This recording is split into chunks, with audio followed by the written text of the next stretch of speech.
Viva Voz, com Vera Magalhães.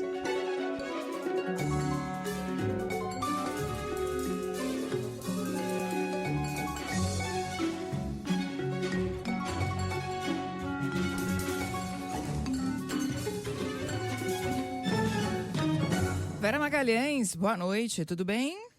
Oi, Débora, boa noite, tudo bom? Boa noite para a Anadédia também, para os nossos ouvintes, também para quem assiste o Viva Voz. Boa noite, Vera. Bem, Vera, como previmos e como tem acontecido, sexta-feira noticiosa, amanhecemos hoje com uma investigação que chegou ao líder do PL, Sóstenes Cavalcante, e também ao deputado Carlos Jordi. O que foi encontrado sobre eles e como a direita reagiu? Pois é, Débora, é mais uma fase de uma série de investigações que a Polícia Federal vem fazendo na destinação das emendas parlamentares. Já foram algumas investigações, vários deputados atingidos em diferentes tipos de acusações, e agora essa voltada aí, né, destinada a investigar indícios robustos, segundo o ministro Flávio Dino, contra os deputados Sóstenes Cavalcante e Carlos Jordi. Eles seriam ali, né, as cabeças do que o Dino vê como indício que seja uma organização criminosa para fazer fracionamento ali de emendas, enfim, destinar emendas a empresas que depois retornam dinheiro na forma de pagamento a parlamentares, a assessores desses parlamentares. Foram realizadas várias buscas e apreensões em endereços ligados aos deputados e encontrada uma grande soma de recursos em espécie, o que é um dos casos mais clássicos, né, dos exemplos mais clássicos de lavagem de dinheiro. Só com o deputado o Sóstenes Cavalcante foi encontrado mais de 400 mil reais em espécie. Ele atribuiu o recurso à venda de um imóvel. Os assessores dele e do Carlos Jordi também movimentaram uma grande quantidade de recurso incompatível com a sua renda, o que também é um indício claro de lavagem de dinheiro. A direita reagiu atirando, dizendo que é tudo perseguição, que se trata aí de uma tentativa de atingir expoentes do PL, principalmente no estado do Jair Bolsonaro, no estado do Flávio Bolsonaro, que é o Rio de Janeiro, e entre eles o próprio líder do partido. Mas o fato é que esses indícios parecem bastante robustos. De fato, o COAF participou da investigação, e agora vai ser analisado o que foi apreendido nessas buscas e apreensões. Eles chamaram de pesca probatória, né, que é aquela coisa que você não tem nada e determina uma busca e apreensão para aí sim colher coisas que vão sustentar uma acusação. Isso é o que todo mundo que é investigado pela Polícia Federal alega, que houve prática de pesca probatória.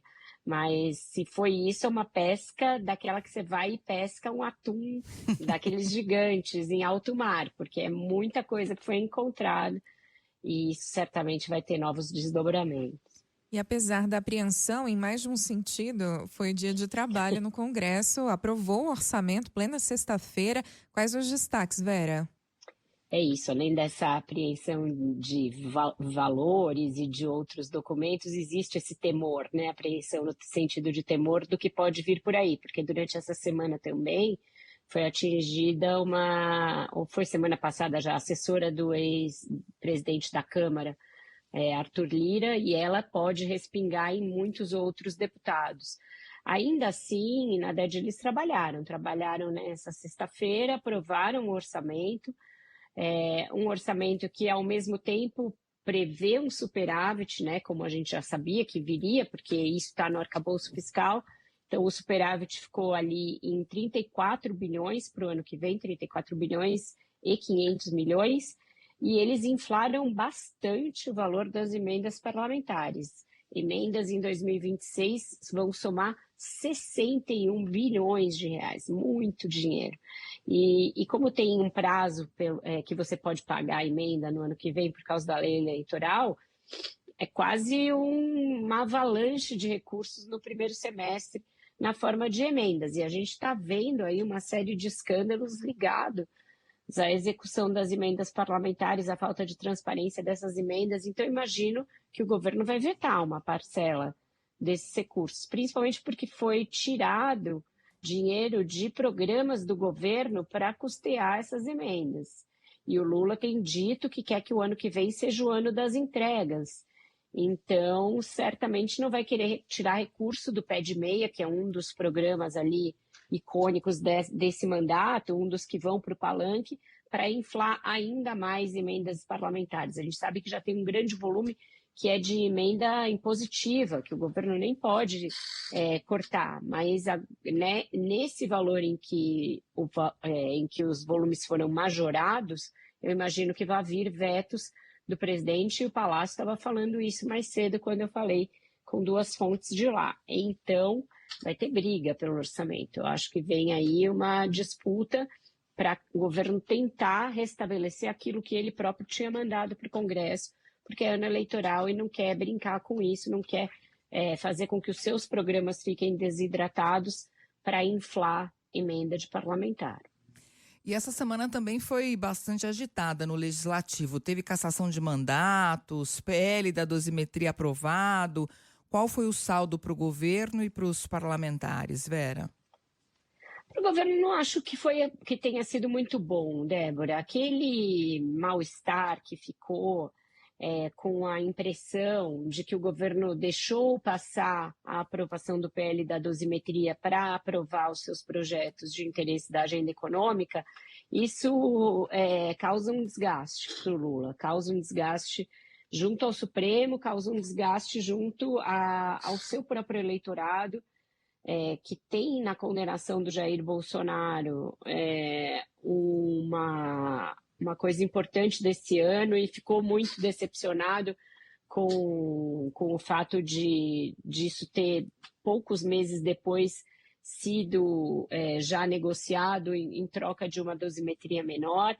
Então, o governo não conseguiu explicar direito o que aconteceu, qual foi aquele curto-circuito que aconteceu anteontem para justificar a aprovação do PL da dosimetria daquela maneira no Senado.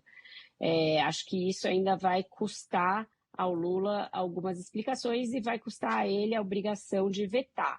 Muita gente fala, para ele é bom vetar, porque assim ele sai bem com o seu eleitorado. Mas não é bem assim. Toda vez que você tem que vetar e o Congresso derrubar um veto depois, é desgaste em cima de desgaste.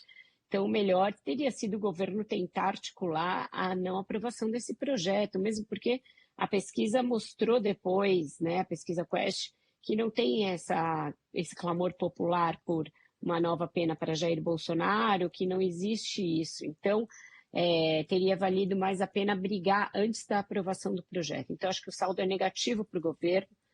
A imagem do Congresso também saiu muito abalada dessas últimas semanas em que o Hugo Mota ficou para lá e para cá em relação a essa questão das cassações, acabou esperando a Carla Zambelli renunciar antes de decidir o destino dela, e aí não quis correr o mesmo risco com o Eduardo Bolsonaro e o Alexandre Ramagem, e finalmente cassou. Então o presidente da Câmara também andou em zigue-zague, meio barata tonta.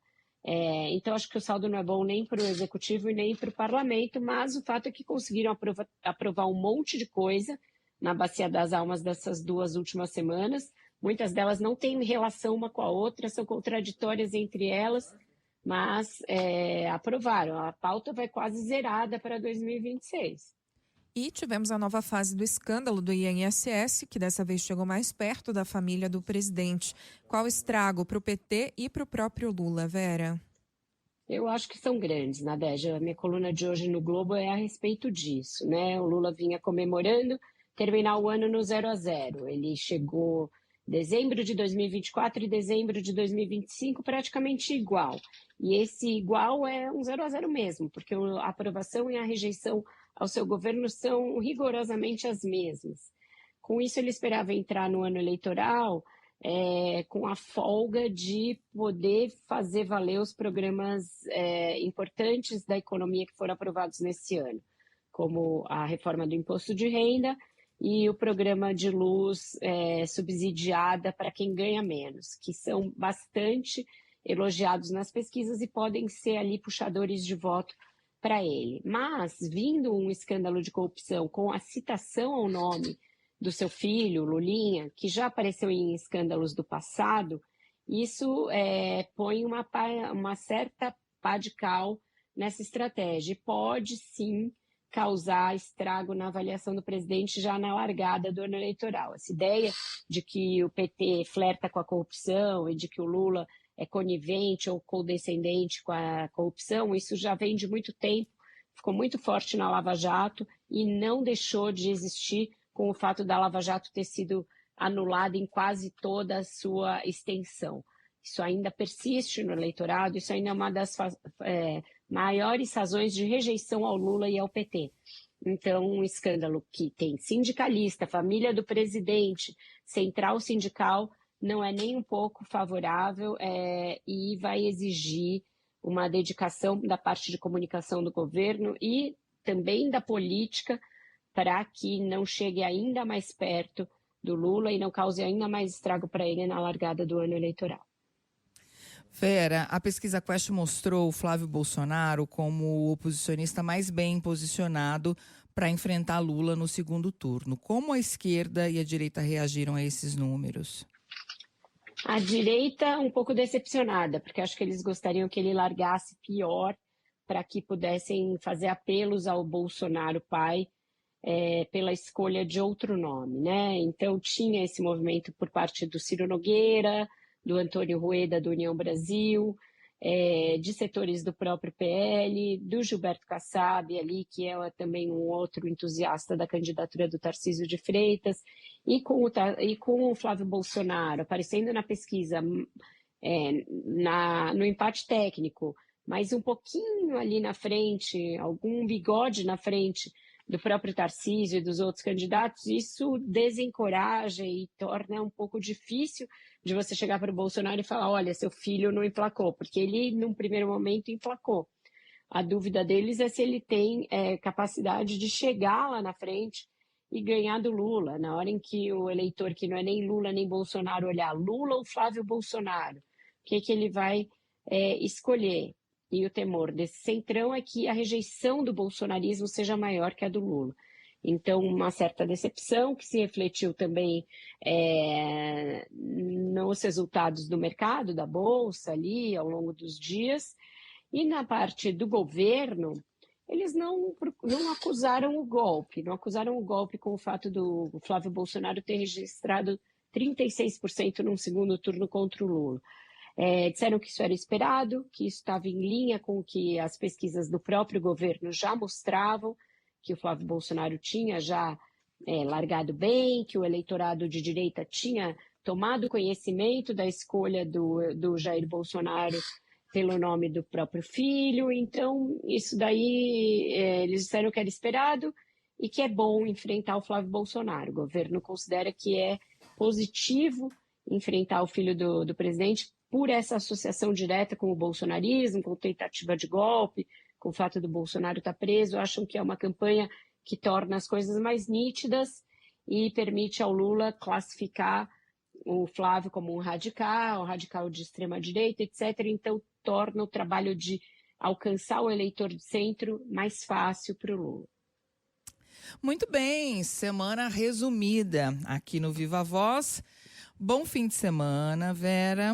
Bom Natal. E a gente se encontra no plantão de Ano Novo, combinado? Não, a gente se encontra na festa da firma, não? É verdade! A gente se Você encontra vai deixar daqui a de levar pouco. o meu presente, é isso? É verdade, a festa da firma, é verdade, amigo secreto. Uhul, é verdade, não, a Na gente vai se festa da firma, não esqueçam o meu presente. Vocês aí que podem ter me tirado, quem tá aí na redação até essa hora e tudo mais.